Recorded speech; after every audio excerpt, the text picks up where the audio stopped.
Did the chosen choose the wrong choice?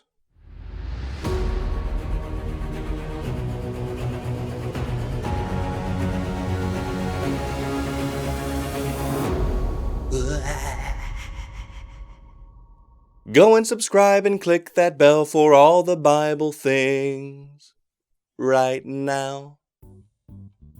The Chosen is a multi-season look at the life of Christ from the perspective of those he chose to follow him, and it is by far the most successful Christian production of the decade. Of course, being that we're only a few years into the current decade and most Christian productions are really not that good, kind of a low bar. But The Chosen is insanely popular, and for a good reason. Unlike the biblical epics of the last century that featured massive sets, visuals, and Charlton Hestons, The Chosen, by contrast, focuses more on the people and their relationships with each other. For many, it's a breath of fresh air because in past Jesus productions, you really only cared about two things.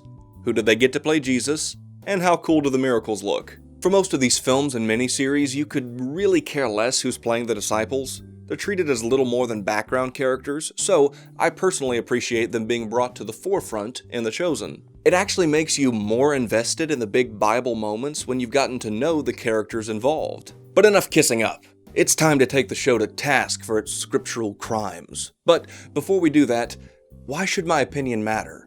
Aren't I just another troll attacking a Jesus show for views? Well, no. And yes. Before we go any further, there is something you should see. I think there's more to this open than meets the eye.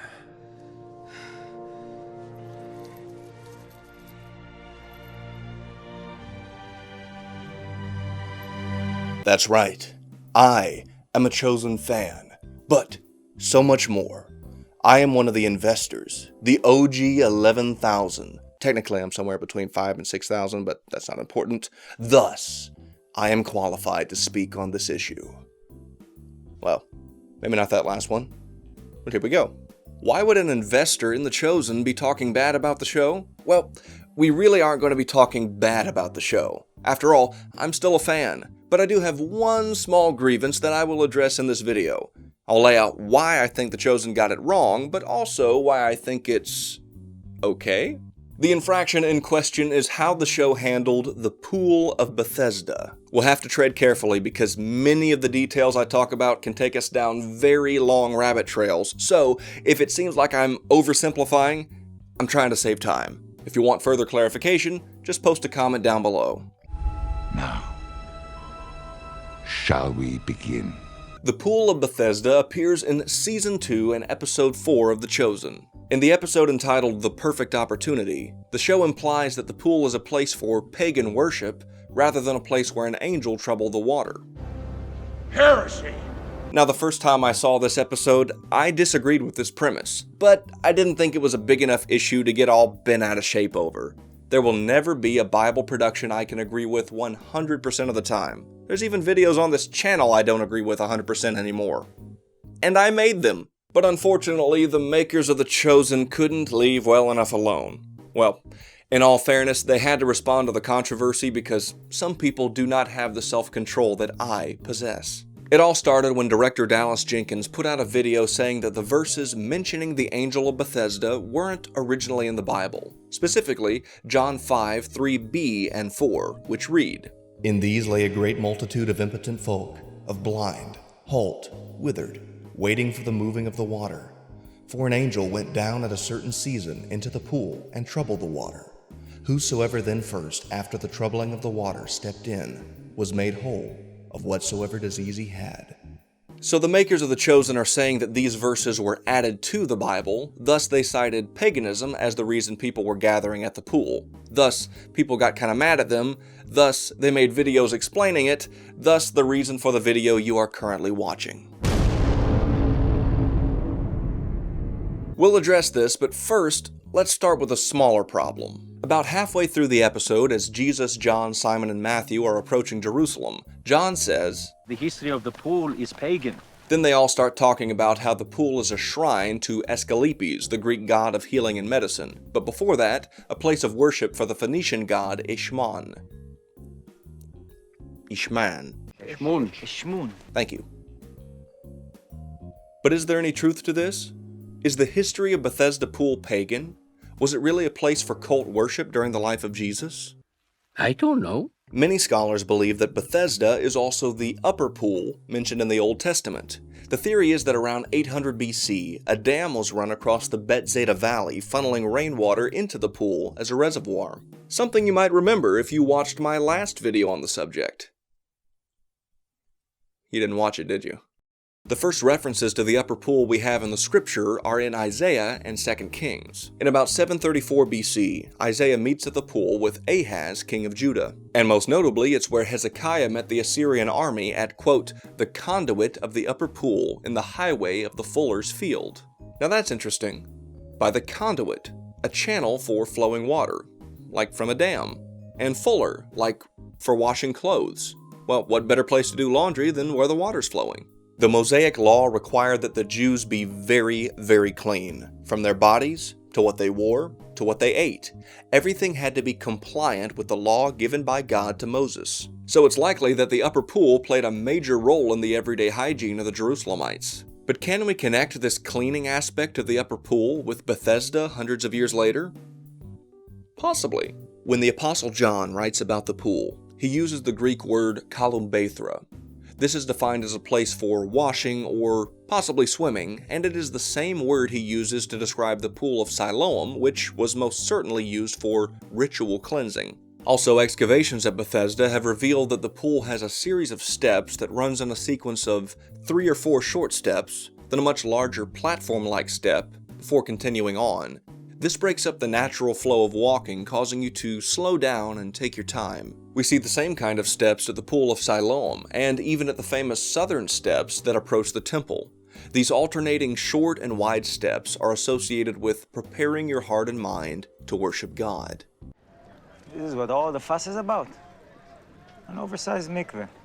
It's worth noting that at least 30 mikveh pools used for ritual cleansing were found adjacent to the southern steps. So because of this link between ritual washing and worship steps, it's generally agreed that because of its close proximity to the temple, Bethesda could very well have been a large mikveh pool, or even a place for washing sacrificial lambs. But is this cleaning connection enough to say that the pool of Bethesda and the upper pool are one and the same?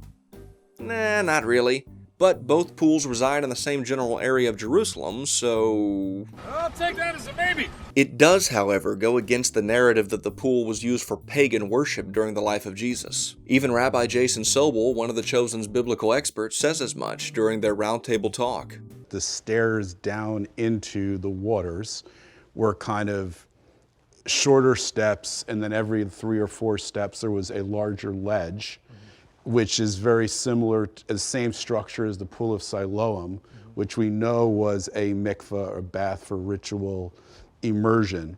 So I would say that from looking at the archaeological evidence, I would actually say it later became an Asclepion, a place of pagan worship, or maybe at some point before, but I would say in the 1st century, it was not. But what about this whole Asclepius Eshmun thing? Why is it a thing? To my knowledge, there really isn't evidence for a shrine of Eshmun in Jerusalem or Israel at all. Doesn't mean there isn't one, but I think the writers of The Chosen are working under the assumption that Asclepius was Eshmun at one time, at least in this part of the world. And since Eshmun and Asclepius are somewhat similar to each other, it is probably a safe assumption that one took over for the other. I'm better. I'm stronger. I'm Batman. So what about Asclepius? Well, after years of hard work, archaeologists have found at Bethesda several snake figures, which is one of the characteristics of Asclepius. He's often depicted with a snake on his staff. There was also the remains of a clay foot, because of course there was, and an inscription to Asclepius thanking him for healing. However, none of these findings date to the time when Jesus was on the earth. In fact, if there was a shrine to Asclepius at Bethesda, it was likely constructed in 129 AD when Emperor Hadrian rebuilt Jerusalem, renaming it Aelia Capitolina. That's almost 100 years after Jesus. You see, under Hadrian, Jerusalem would be purged of all Jewish influence, so synagogues would become Roman shrines, and even the Temple Mount, a place of worship for Jupiter. And Hadrian wasn't fond of Christians either. At the time, they would have been seen as a sect of Judaism, and so any place in Jerusalem that had ties to Jesus or the apostles would have gotten a Roman facelift. Mount Rushmore was a cover-up. So it's likely that Hadrian built an Asclepion, or shrine to worship Asclepius, at Bethesda because it was well known that Jesus healed a man there at the pool. So, in essence, Jesus came before, not Asclepius. But let's not turn the serpents loose just yet. Does the combination of people being healed from sickness and a guy with a snake on his stick remind you of anything? It's as simple as Moses' serpent on the pole. And do you further remember when the Israelites began to worship said serpent? And do you even further remember the king who put a stop to it? It was Hezekiah. You know, the guy that lived right around the time the upper pool was constructed, and during whose reign had a group of people worshiping a bronze snake on a pole that at one time had the power to heal you? But that's just a theory. Even though this event took place in the 7th century BC and the first temple to Eshmun was built in the 6th century BC afterwards. Nope. Theory. And now for the verses. In Dallas Jenkins' deep dive of the perfect opportunity, he says that it's scholarly consensus that John 5, 3b, and 4 were added to the text of Scripture by a scribe much after it was originally written. It is heresy of the highest order. And this is the prevailing theory at the moment. Basically, many scholars believe that a scribe was copying the scripture and came upon a note in his margin that people were waiting by the pool for divine healing. Apparently, he was unaware of the Asclepius cult, and so he added this margin into the text of scripture, creating confusion for generations to come. You are careless with Torah. But if this actually happened, this would be either the worst scribe ever, or the worst marginal note ever. Think about it this way. If you were the scribe that first wrote down that marginal note, and you knew that Bethesda was a place for pagan worship, what kind of note would you put into the margin so as to be helpful to the person who came after you? A note by verses 3 and 5 that says people were waiting by the pool for an angel to come down and stir the water, and the first person who got in was healed? Or a note that says people were there to worship a pagan god and they only thought that somebody got healed. But what if the note was in fact that descriptive? Then why would the second scribe come along and decide to put that note into his text, creating what is now two completely different verses and making up the angel out of thin air? Why not just take that note and put into the margin of the copy that he's working on and, leave the scripture alone? And how then do the newly manufactured verses make it into the majority of copies we have today? Hundreds, if not thousands, of copies of John in Greek, Old Latin, Syriac, Armenian, Coptic, and Ethiopian overwhelmingly contain these verses. These manuscripts were developed all over the world for centuries, and only now are they being compared to each other. There was no internet 2,000 years ago. No website for a scribe to upload his work to so other scribes all over the world could compare and take notes. Shortly after the Gospels were written, these copies and then copies of copies were done independently of the other copies of copies. Copies of Coptic copies copied by Coptic copyists. So how does one scribe in one location impact roughly 99% of all the copies of John the world over? And not only are these verses in the majority of ancient manuscripts, they're also quoted by the early church fathers in their writings, most notably from 200 AD to 430 AD, by men like Tertullian, Ambrose, Chrysostom, Augustine, and Jerome.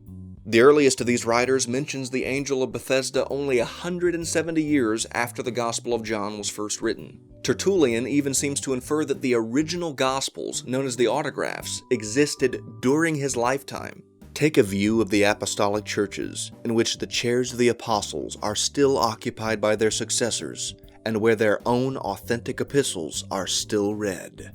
If the autographs did exist during the time of Tertullian, and if he had the opportunity to consult them, doesn't it follow that since he mentions there being an angel at Bethesda that stirred the waters, that it was in the original? Then we have the Diatessaron.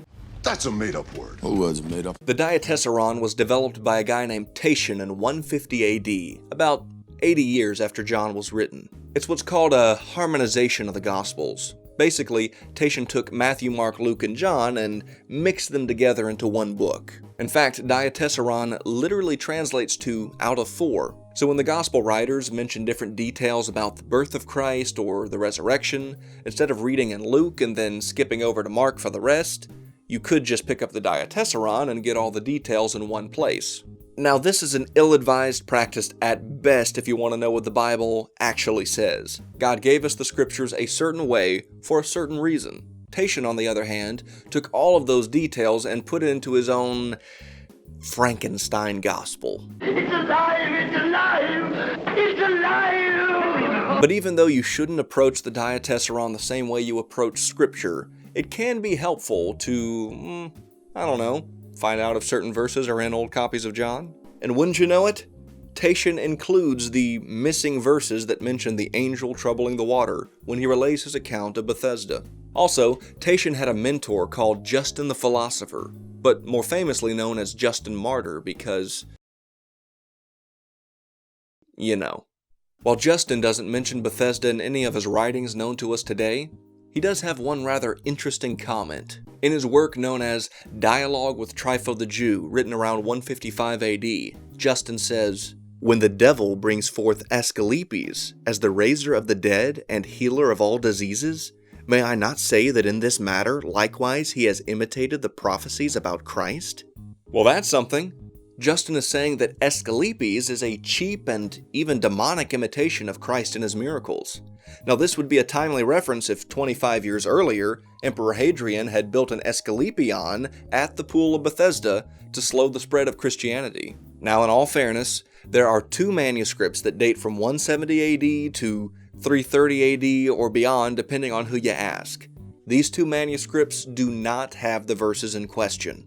They're known as Papyrus 66 and Papyrus 75. And I know for a fact that Papyrus 66 doesn't have these verses because I asked somebody who can read Greek fluently to tell me. And they did. So for this next part, a big thank you to Demetrius Syriopoulos, David Daniels, and Iris Andora Dana. And yes, the verses do not appear in those two copies. But is there a reason for that? P66 and P75 are in the Bodmer Papyri collection.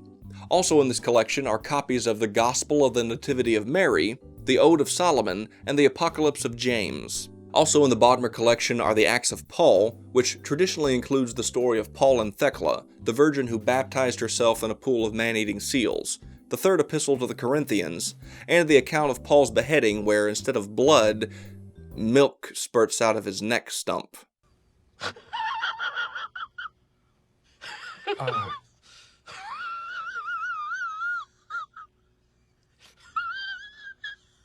This book was actually mentioned by Tertullian when he called it false and made up by a man who was not Paul. Now, does this automatically mean that the copies of John in P66 and P75 are untrustworthy? No, of course not. I'm just bringing up what was in the library because I thought you might want to know. It is completely a matter of opinion as to whether or not the scribes who copied these were trustworthy or not. However, Papyrus 66 is well known for its omissions, corrections, and harmonization of verses, somewhat like Tatian did. In fact, Edward Andrews of Christian Publishing House says that the primary scribe for P66 was, quote, absorbed with reading and interpreting, that at times he forgot the word that he was supposed to be copying. Now, do I have a particular bias against these papyri? Well, everybody has some level of bias to or against everything, but I personally don't believe that the words God promised to preserve for all generations were hidden from mankind until 1952. Now, I know we've covered a mountain of material, and you really have to make up your own mind where you come down on this issue. What do I believe? Well, I believe that an angel came down at a certain season and troubled the water.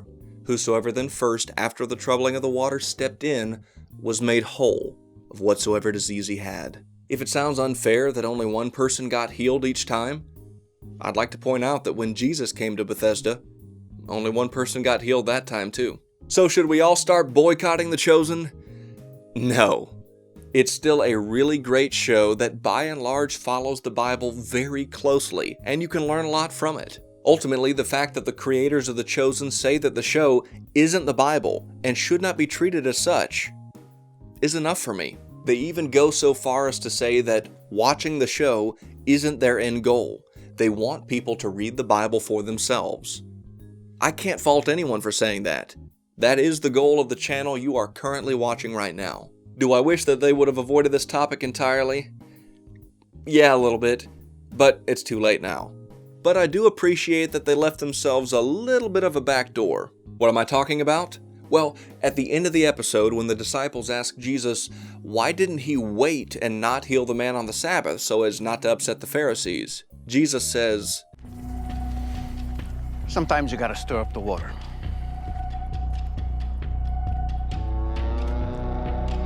Even though the show clearly comes down a certain way on this issue, I took this as a subtle nod that Jesus knew something was going on at the pool after all. Why would God do such a strange act as to heal one person at a time in a corner of Jerusalem? Why would Jesus go to that same place and heal one man on the Sabbath day? Maybe sometimes he just has to stir up the water. Well, that is all the time we have for today. Thank you so much for watching. Please subscribe, click that bell, and leave a comment down below telling us what you thought. Download the Chosen app and be sure to watch it because it's awesome. And remember, don't trust what I say. Trust what he said.